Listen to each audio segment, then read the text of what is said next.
सभी प्यारे साथियों का फिर से स्वागत है। साथियों, आपका यूपी कांस्टेबल का एग्जाम आ चुका है और आपकी आशा करते हैं आपकी तैयारी जोरों जोरों से चल रही होगी, अच्छे से तैयारी कर रहे होंगे। नेक्स्ट अभी हमने यूपी कांस्टेबल के प्रैक्टिस सेट स्टार्ट किए, जिसमें आपके 200 टॉप क्वेश्चंस कराए जाएंगे जो आपके यूपी कांस्टेबल में ज़्यादातर पूछे जाते हैं। देखिए, फर्स्ट क्वेश्चन है, यदि 100 बिल्लियाँ 100 दिन में 100 चूहे मारती हैं तो 4 बिल्लियाँ 4 चूहे कितने दिन में मारेंगी। तो यहाँ से देखिए, आपने ये फॉर्मूला पढ़ा होगा, मैन पहली कंडीशन के man into day into time upon में उनका द्वारा किया गया काम। फिर यहाँ पर दूसरी कंडीशन के मैन दिन समय और उनके द्वारा किया गया काम। अब यहाँ पे बिल्लियाँ कितनी है 100, तो मैन की जगह है बिल्लियाँ, और दिन कितने हैं 100। मैं 100 चूहे मारती है, चूहे मारना उनका काम है, तो काम कितना हो गया 100 इजिकल टू दूसरी कंडीशन में क्या है, तो 4 बिल्लियाँ दिन कितने हैं 4 चूहे कितने दिन में मारेंगे, तो दिन पूछे गए और 4 चूहे मारना उनका काम है। देखिए, इससे कैंसिल हो गया, 100 से 100 कैंसिल हो गया तो 4 चूहे मारने में कितने दिन लगेंगे 100 दिन। तो इस क्वेश्चन का आंसर क्या हो गया, ऑप्शन डी। तो बहुत ही इजी क्वेश्चन है और ये टाइम एंड वर्क का क्वेश्चन है, और यहाँ से एक क्वेश्चन रहता ही रहता है। नेक्स्ट दिया है, यदि 6 × 7 = 12, 3 × 5 = 5 और 6 × 8 का मान क्या होगा। तो यहाँ अगर इनका मल्टीप्लाई करें 6 × 7 = 42, तो यहाँ पर क्या है यूनिट डिजिट यानी इकाई का अंक लिखा गया। 3 × 5 = 15, तो यहाँ पर इकाई का अंक इक्वल में लिखा गया है, तो इसे मल्टीप्लाई करेंगे 6 × 8 = 48, तो इकाई का अंक लिख लेंगे तो आंसर कितना हो जाएगा 8। तो यहाँ सिर्फ आपको पैटर्न समझना था, क्या लिखा गया है यहाँ पर इकाई का अंक, तो इकाई का अंक की आंसर हो गया ऑप्शन ए।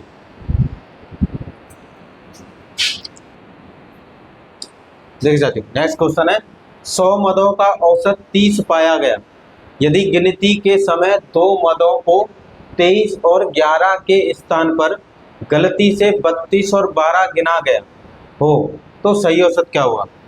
मतलब आप गिनने के आते 23 और 11 पर गिन कितने लिए 32 और 12। तो कभी भी ऐसा क्वेश्चन आता है 100 मदों का औसत कितना दिया है 30, तो देखिए यहाँ पर आपको इनका निकालना है योग, और योग का फॉर्मूला होता है औसत कितना दिया है 30, तो औसत का मल्टीप्लाई करते हैं जितने मद दिए, तो इनका योग कितना आ गया 3000, इनका योग आ गया 100 मदों का योग कितना आ गया 3000।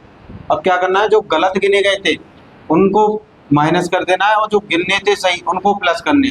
जैसे 23 और 11 गिनने थे और गलत क्या हो गए 32 और 12 गिन लिए गए इनके जगह, तो इन्हें कर देंगे माइनस। तो देखिए इन्हें माइनस करने पे ये कितना आएगा, देखिए 23 में 11 प्लस करेंगे 34 में से 32 माइनस करेंगे 2 और ये माइनस का 10 इसमें से माइनस करेंगे तो 2990। तो इनका सही योग कितना आ गया 2990। जो गलत गिने गए थे उनके योग में से जो योग आया 30 मदों का उसमें से माइनस कर देने, और जो सही गिनने थे उन्हें प्लस कर देना। अब पूछा है इसका औसत, तो औसत पूछा है, जो सही आएगा उसका औसत कितना होगा। तो क्या करेंगे 2990 में कितने मद हैं 100 मद हैं उससे भाग लगा देंगे। औसत का फॉर्मूला होता है कुल योग बट्टे संख्या, तो कुल योग कितना है ये रहा और संख्या कितनी है 100, इससे डिवाइड करेंगे तो 29.9। तो इनका आंसर कितना आ गया, यानी कि 100 मदों का सही औसत कितना आ जाएगा 29.9। तो कभी भी ऐसा क्वेश्चन आता है पहले जितने औसत दिए हैं जितने मदों का औसत है यानी संख्या का औसत से मल्टीप्लाई कर देना, वो आ जाएगा योग। योग के बाद क्या करना है, जो सही लिखने थे उन्हें प्लस करना है योग में, और जो गलत लिख गए थे उन्हें माइनस करना है, तो ये आ जाएगा सही योग। अब इस योग में जितने भी संख्या है उससे डिवाइड कर देना, वो आ जाएगा औसत। नेक्स्ट क्वेश्चन दिया है 256 की पावर दी है 0.16 मल्टीप्लाई 256 की पावर 0.09। तो देखिए यहाँ पर प्रॉपर्टी लगानी है आपको, अगर मल्टीप्लाई में आधार समान है घात अलग अलग है, तो आधार को एक बार लिखते हैं घात को घात में प्लस कर देते हैं। अब देखिए इसे बोला जाता है आधार जो कि सेम है, तो 256 की पावर क्या हो जाएगा 0.16 प्लस 0.09। तो यहाँ पर ये कितना हो जाएगा 256 की पावर 0.25, यहाँ से पॉइंट हटाएंगे तो नीचे 2 0 आएंगे 256, ये हो जाएगा 25/100। देखिए पॉइंट हटाए तो डिवाइड में 0, इससे डिवाइड करेंगे तो ये हो जाएगा 1/4, इसका मतलब हो जाएगा रूट में 256 की पावर कितना हो गया 4, इसकी पावर 1/4 हो गया। या ऐसे ऐसे लिख सकते हैं आप 4 की पावर 4 और उसकी होल पावर 1/4, 4 से 4 कैंसिल हो गया तो आंसर कितना आ गया 4। तो इस क्वेश्चन का आंसर क्या होगा ऑप्शन ए। तो ऑप्शन ए इसका करेक्ट आंसर होगा।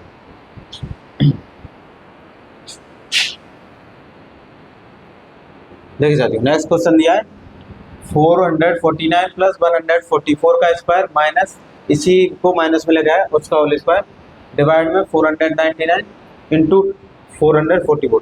कभी भी आपको ऐसा क्वेश्चन लिखना है तो ये क्वेश्चन आपको सोल्व नहीं करना। देखिए एक बार ये नंबर प्लस हो रहा है एक बार ये माइनस हो रहा है और इनका स्क्वायर है। अगर यहाँ पर माइनस है तो इसका आंसर डायरेक्ट आ जाएगा 2। अब ये कैसे आएगा ये समझ लेते हैं। देखिए अगर इसकी ए मानते हैं और ये बी तो ये हो जाएगा ए प्लस बी का होल स्क्वायर और ये हो जाएगा ए माइनस बी का होल स्क्वायर और डिवाइड में हो जाएगा 2ab। अब इसका स्क्वायर ओपन करेंगे तो ए square plus B square plus 2ab। अब इसका स्क्वायर खोलेंगे और माइनस का साथ ही साथ मल्टीप्लाई करेंगे तो माइनस ए square minus B square plus का 2ab और डिवाइड में 2ab। देखिए ए स्क्वायर से ए स्क्वायर कैंसिल बी स्क्वायर से बी स्क्वायर कैंसिल 2 और 2 हो गया 4ab डिवाइड में 2ab। इससे कैंसिल करेंगे इससे 2 से 4 कितने टाइम कैंसिल हो जाएगा 2 टाइम। तो कभी भी आपको ऐसा क्वेश्चन आता है ये कांस्टेबल में पूछा गया और ये बहुत ही पूछे जाते हैं। अगर यहाँ पे प्लस हो रहा है ये एक बार प्लस एक बार स्क्वायर है एक बार माइनस का और डिवाइड में 2ab डिवाइड में ये दोनों 2 के साथ मल्टीप्लाई में तो कुछ नहीं करना डायरेक्ट इसका आंसर 2 रख दो। नेक्स्ट है बोर्ड मार्क्स का क्वेश्चन है। बोर्ड मार्क्स का कभी भी आप क्वेश्चन करते हैं तो उसे थोड़ा टाइम कंज्यूम करके करना है क्योंकि ये जल्दबाजी में क्वेश्चन गलत हो जाता है। देखिए सबसे पहले होगा ब्रैकेट सॉल्व ये वाला ब्रैकेट। अब ब्रैकेट में सबसे पहले डिवाइड सॉल्व होगा। देखो इससे 12 4 को 12 से डिवाइड करेंगे 12 को 4 से डिवाइड करेंगे तो कितनी टाइम जाएगा 3 टाइम और मल्टीप्लाई 3 है और 2 मल्टीप्लाई 2। अब इसके बाद होगा मल्टीप्लाई तो ये हो गया 20 3 3 जा 9 2 2 जा 4। देखिए 20 में 9 ऐड करेंगे 29 में से 4 जाएगा कितना हो जाएगा 25। तो इस ब्रैकेट को सॉल्व करके कितना है 25। अब बाहर इसके मल्टीप्लाई में कितना है 2 और माइनस का 36 है और प्लस का 12 है। अब देखिए ये हो जाएगा 36 मल्टीप्लाई करेंगे 2 का 25 से तो कितना हो जाएगा 50 प्लस का 12। अब क्या करेंगे इनमें पहले प्लस कर लेते हैं। देखिए इसमें प्लस करेंगे तो 48 और 48 में से 50 माइनस करेंगे 48 प्लस का आएगा और 50 माइनस करेंगे तो माइनस का 2। तो आंसर कितना आएगा माइनस का 2। ये हो गया ऑप्शन बी। तो थोड़ा सा ही टाइम लगता है बोर्ड मार्क्स का क्वेश्चन आप आराम से करें क्योंकि ये आपको सीधे डायरेक्ट मार्क्स देगा और ये कभी गलत नहीं होगा। आप थोड़ा टाइम कंज्यूम करते हैं 1 मिनट का।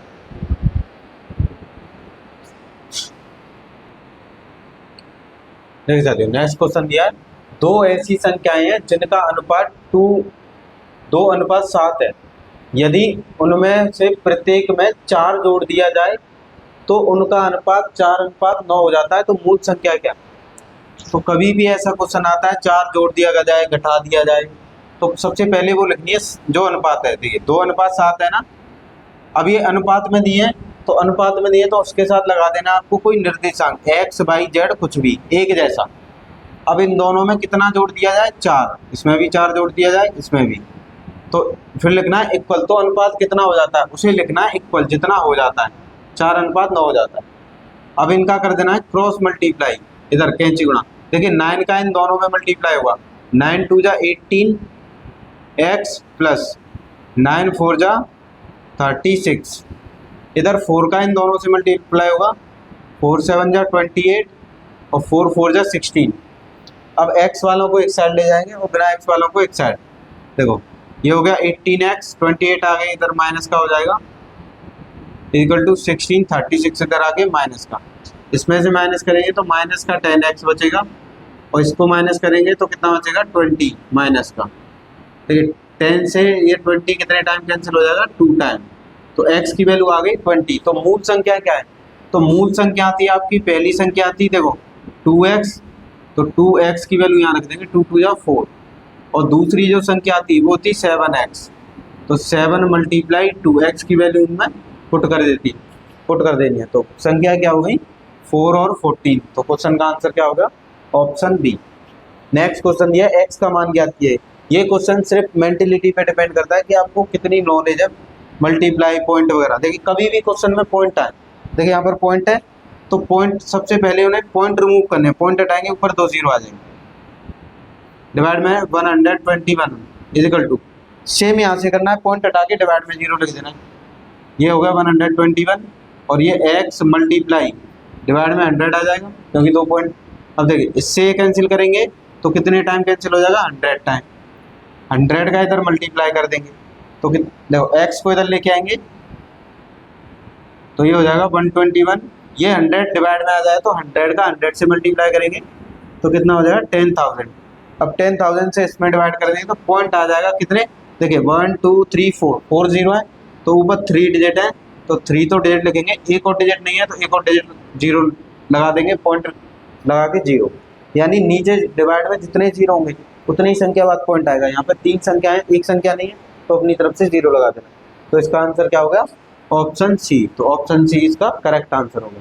तो यहाँ सिर्फ ये चेक करना था कि इसका मल्टीप्लाई नहीं करना था, सिर्फ पॉइंट लगा सकते हैं नहीं। तो मेंटलिटी टाइप के क्वेश्चन होते हैं और इन क्वेश्चन की आपको पॉइंट की अच्छे से प्रैक्टिस करनी है क्योंकि पॉइंट का एक क्वेश्चन आएगा ही आएगा।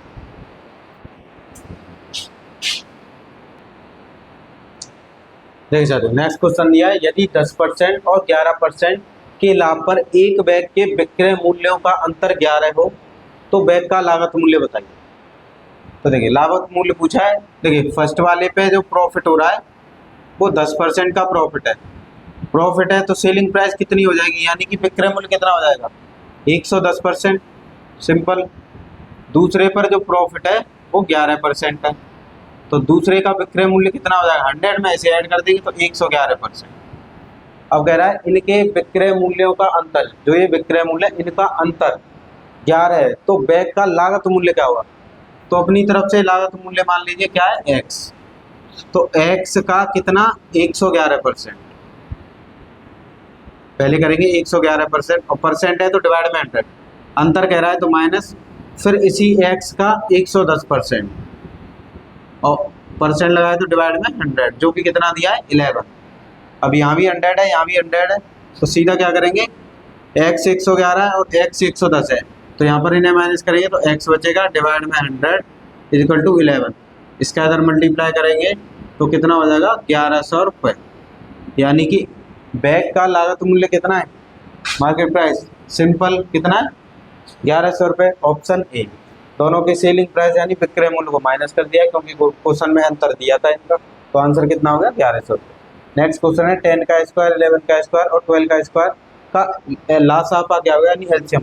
एलसीएम का एक क्वेश्चन फिक्स रहता है, ये आएगा ही आएगा। देखिए 10 का स्क्वायर करोगे 100, ऐसे 12 का स्क्वायर करोगे 144, 11 का स्क्वायर करोगे 120। अब यहाँ से वैसे तो एलसीएम स्कूली मेथड से कर लेंगे, पर यहाँ से एक तरीका बताता हूँ आपको।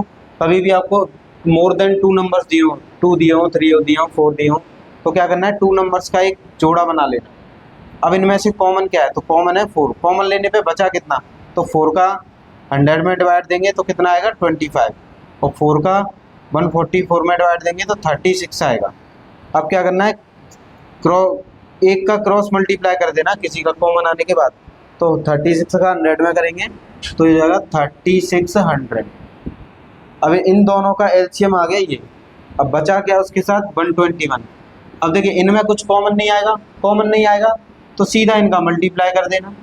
देखिए 36 का 1 में करेंगे 36, 3 कैरी आएगा, 36 का 2 में करेंगे 72 और 3 75, 7 कैरी आएगा, 36 का 1 में करेंगे 36 और 7 इसमें ऐड कर देंगे तो कितना हो जाएगा? 43। 2 जीरो है, 2 जीरो लगा देंगे तो आंसर कितना हो गया? 435600। 435600 ये हो गया क्वेश्चन का आंसर, ऑप्शन ए। अगर कॉमन आता है तो कॉमन ले लीजिए, फिर क्रॉस मल्टीप्लाई कर दीजिए। इन दोनों का एलसीएम आ गया था इतना, फिर एक नंबर रह गया था उसको लिखा। अब इनमें कुछ कॉमन नहीं है तो सिंपल इनका मल्टीप्लाई कर दीजिए, आंसर आ गया। देख सकते हो नेक्स्ट क्वेश्चन नहीं दिया, एक टंकी में 2 नल लगे हैं जो इसे क्रमशः 10 घंटे और 12 घंटे में भर सकते हैं। यानी 2 नल हैं भरने वाले, एक नल पूर्णतः भरी टंकी को 12 घंटे में खाली कर सकता है, एक खाली करने वाला है। यदि खाली टंकी के तीनों नलों को एक साथ खोल दिया जाए तो टंकी पूर्णतः भरने में कितना समय लेगी। देखिए अब मान लीजिए एक ए नल है जो कि भर रहा है कितने में, 10 घंटे में। एक बी नल है जो कि 15 घंटे में भर रहा है, और एक सी नल है जो 10-12 घंटे में खाली कर रहा है। अब खाली करने वाले को माइनस में लेना है। अब इनका लेना है आपको एलसीएम। टाइम एंड वर्क की तरह होता है ये क्वेश्चन, पाइप एंड टंकी का एलसीएम। इनका एलसीएम लेंगे तो कितना आएगा 60। जो एलसीएम आएगा वो हो जाएगा कुल वाटर, यानी कितना पानी भरना है 60 लीटर। अब पहले इससे डिवाइड करेंगे तो ये आ जाएगी इनकी क्षमता, यानी ए नल कितनी क्षमता से चल रहा है।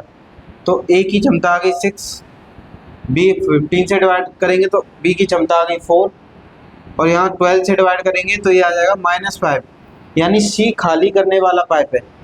अब इनकी क्षमता को प्लस कर लेंगे। देखिए 6 और 4 कितना हो गया 10, और 10 में से 5 जाएगा तो कितना आएगा प्लस का 5। प्लस का आने का मतलब ये है कि ये टंकी भरी जाएगी। तो टोटल वाटर कितना है 60 लीटर, और भरने की क्षमता कितनी है तीनों की 5। इससे डिवाइड कर देंगे तो कितना आ जाएगा 12, यानी कि भरने में टंकी को कितना समय लगेगा 12 घंटे लगेंगे। नेक्स्ट क्वेश्चन दिया है, किस प्रति वार्षिक साधारण ब्याज की दर से कोई धनराशि 8 वर्ष में दोगुना हो जाएगी। सिंपल, देखिए कभी भी ऐसा क्वेश्चन आता है तो आप साधारण ब्याज का फॉर्मूला यूज कर लें। साधारण ब्याज इक्वल टू पी यानी मूलधन दर गुणा समय डिवाइड में 100। अब यहाँ से दर पूछी है तो दर का क्या फॉर्मूला बन जाता है, इसको मल्टीप्लाई में लेंगे, यानी ब्याज गुणा 100 और डिवाइड में मूलधन गुणा समय। अब देखिए ब्याज क्वेश्चन में बोला है किस प्रति वर्ष वार्षिक साधारण ब्याज की दर से कोई धनराशि 8 वर्ष में दोगुना हो जाएगी, यानी 1 से दोगुना हो जाएगी। धनराशि कितनी हो रही है दुगनी, तो उसकी ब्याज कितनी है 1। देखिए 1 से 2 गुना हो रही है कितने में 8 वर्ष में, ये क्वेश्चन है।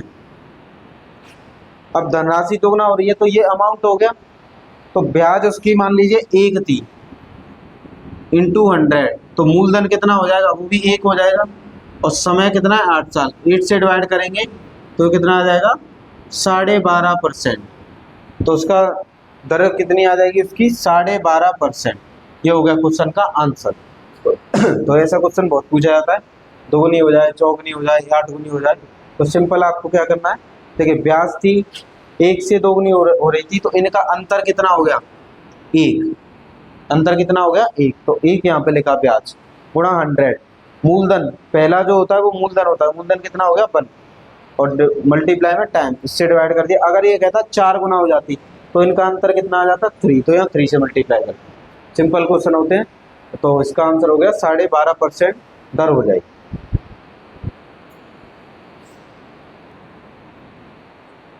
देखे जाते हैं नेक्स्ट क्वेश्चन दिया है, एक ट्रेन 48 किलोमीटर प्रति घंटा की गति से अपनी यात्रा 10 घंटे में पूर्ण कर सकती है। यदि इतनी ही दूरी 8 घंटे में तय करनी हो तो ट्रेन की गति क्या होगी। तो यहाँ पर आपको दूरी नहीं दे रखी है, तो सबसे पहले निकालेंगे दूरी। तो सिंपल सा फॉर्मूला होता है चाल बराबर दूरी बट्टे समय, ये फॉर्मूला लगाना है इसमें, और ये फॉर्मूला 2 बार यूज करना है। देखिए चाल कितनी है 48, दूरी मान लेते हैं d, समय कितना है पहले 10 घंटे, इसका इसमें मल्टीप्लाई करेंगे तो दूरी कितनी आ जाएगी 480 किलोमीटर। तो ट्रेन के द्वारा कितनी दूरी चली गई थी 480 किलोमीटर। अब ये कह रहा है कि इसी दूरी को तय करने में कितना समय, कितनी चाल लगेगी, कितनी चाल से तय कर लेगी। तो फिर से फॉर्मूला लगा देंगे, चाल बराबर दूरी बट्टे समय, दूरी कितनी हो गई 480 और समय कितना हो गया अब 8, तो इससे कैंसिल कर देंगे तो ये हो जाएगा 60 किलोमीटर पर आवर, यानी 480 किलोमीटर की दूरी तय करने में कितनी चाल से चलना पड़ेगा 60 किलोमीटर प्रति घंटे की चाल से। तो क्वेश्चन का आंसर हो गया ऑप्शन सी। ट्रेन का एक क्वेश्चन रहेगा ही रहेगा, और एलसीएम एचसीएम ये फिक्स क्वेश्चन रहते हैं। किसी आभूषण में सोने तथा तांबे का अनुपात 3:5 है, तो आभूषण में सोने का प्रतिशत क्या है। देखिए सोना है जो कि कितना दिया है अनुपात में 3, और तांबा दिया है 2। इन दोनों को अगर मिक्स करें तो टोटल कितना हो जाएगा 5। तो क्या करेंगे 5 से तो कर देंगे डिवाइड। अब पूछा किसका है सोने का, तो उसे लिखेंगे ऊपर, और परसेंट में पूछा है तो मल्टीप्लाई 100। तो ऐसे क्वेश्चन में आपको क्या करना है, टोटल को लिखना है डिवाइड में, जो पूछा है उसे ऊपर और मल्टीप्लाई कर देना 100 से। इससे कैंसिल कर देंगे 20 टाइम, और 3 2 जा कितना हो जाएगा 6। तो कितने परसेंट हो जाएगा 60%। तो सोना कितने प्रतिशत हो जाएगा, सोना कितने प्रतिशत हो जाएगा 60%। तो ये मिश्र धातु बन जाएगी। 3 और 5 को दोनों को, 3 और 2 को दोनों को ऐड कर देंगे 5, जिसमें सोना और तांबा दोनों।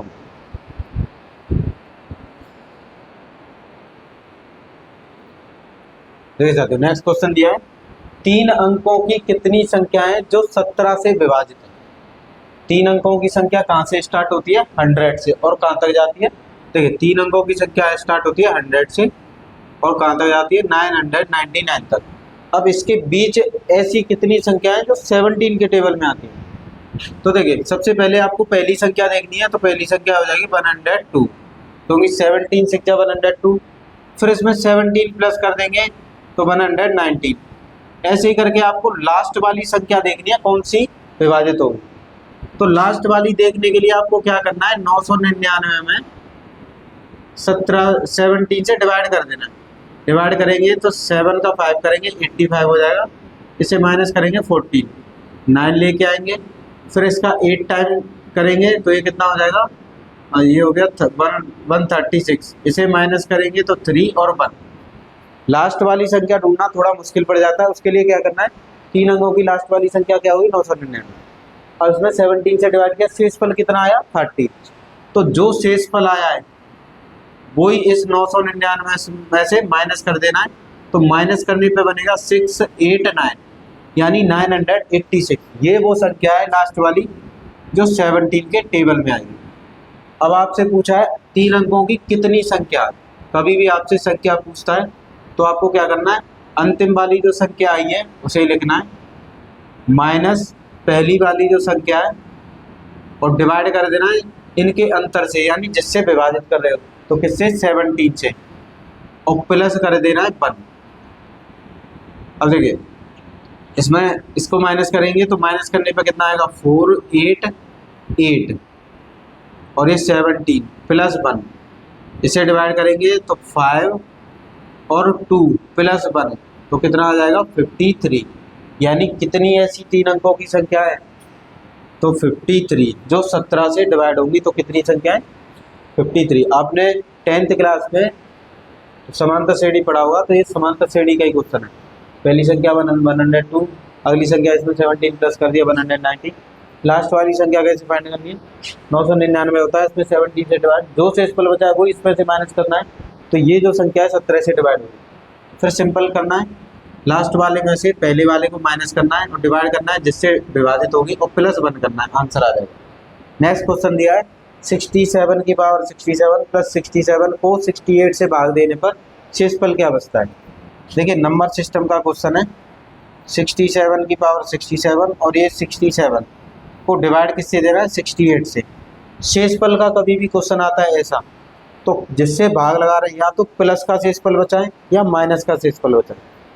देखिए इसमें डिवाइड देंगे, अगर ये नंबर कम है तो माइनस का शेषफल बचेगा, और ये नंबर ज़्यादा है तो प्लस का शेषफल बचेगा। देखिए 68 से 67 को डिवाइड करेंगे तो -1 का 1 शेषफल बचेगा। सेम इसको डिवाइड करेंगे तो -1, क्योंकि ये इससे छोटा नंबर है। अब ये हो गया -1 की पावर 67 और ये माइनस का 1, और डिवाइड किससे कर रहे थे 68 से। अब देखिए माइनस की पावर घात क्या है विषम संख्या, तो विषम संख्या होती है तो माइनस ही रहेगा, माइनस का ये 1 हो गया 68, ये हो गया माइनस का 2 डिवाइड में 68।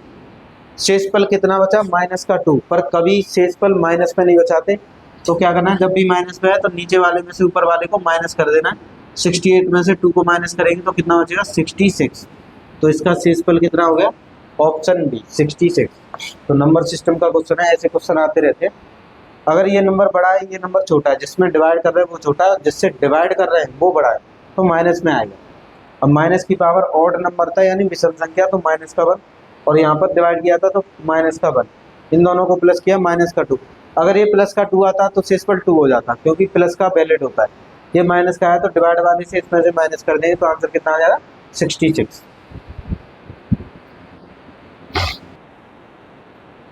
देखिए साथियों, नेक्स्ट क्वेश्चन है, ऐसा क्वेश्चन आता है, ऐसे क्वेश्चन में आपको 4 क्वेश्चन पूछे जाएंगे। सबसे बड़ी संख्या बताइए, सबसे छोटी संख्या बताइए, इनका आरोही क्रम बताइए, इनका अवरोही क्रम बताइए। तो ऐसे क्वेश्चन में आपको क्या करना है, देखिए कभी भी कोई नंबर अगर वर्गमूल में तो इसे लिखा जाता है, अगर इसकी पावर n है, जो भी नंबर है ऐसे 1/n करके इसकी घात लिख दिया जाता है, यानी नंबर की घात 1/n करके। तो यहाँ 4 है तो 4 की घात हो जाएगा 1/3, क्योंकि यहाँ 3 लिखा हुआ है। अब यहाँ कुछ नहीं लिखा हुआ है, जब कुछ नहीं लिखा होता तो वहाँ 2 होता है, यानी यहाँ 2 है, और ये हो गया 3 की पावर, यहाँ 6 है तो ये 1/6, और ये 5 की पावर 1/4। इसके बाद आपको क्या करना है, देखिए इनकी जो घात है डिवाइड में 1/2, यहाँ 3 है, यहाँ 2 है, यहाँ 6 है, यहाँ 4, इनका लेना है एलसीएम, यानी 3, 2, 6, 4, इनका आपको एलसीएम लेना है। एलसीएम लोगे तो एलसीएम आ जाएगा 12। इसके बाद क्या करना है, देखिए यहाँ 1/3 है तो इस 3 से इसके एलसीएम में डिवाइड करना है, कितनी बार गया 4 बार, वो इसकी पावर लगा देंगे 4। अब इस 2 से इसके एलसीएम में डिवाइड करेंगे 6 बार, वो इसकी पावर लगा देंगे। अब इस 6 से डिवाइड करेंगे 12 में तो 2 टाइम, वो इसकी पावर लगा देंगे। अब यहाँ से 4 से डिवाइड करेंगे तो 3 टाइम, वो इसकी पावर लगा देंगे। अब देखिए 4 की पावर 4 का मतलब क्या होता है 256, 2 की पावर 6 का मतलब कितना होता है, यानी 2 का 6 बार मल्टीप्लाई, तो ये होगा 32, यानी 64, ये 64 हो गया। नेक्स्ट 3 की पावर 2 का मतलब क्या होता है 9, और 5 की पावर 3 का मतलब कितना होता है 125, तो कितना हो गया ये 125। अब यहाँ से आपको देखिए इसे A मान लेते हैं, इसे B, इसे C, इसे D। तो सबसे बड़ी यानी लार्जेस्ट, अगर बड़ी संख्या पूछता है तो आपको इसमें चेक करना है सबसे बड़ा क्या है 256, इसका मतलब ये यानी 3√4। अगर छोटी संख्या पूछता, छोटी, तो इसमें चेक करेंगे सबसे छोटी क्या है 9, इसका मतलब ये 6√3। अगर आपसे पूछता आरोही क्रम, आरोही,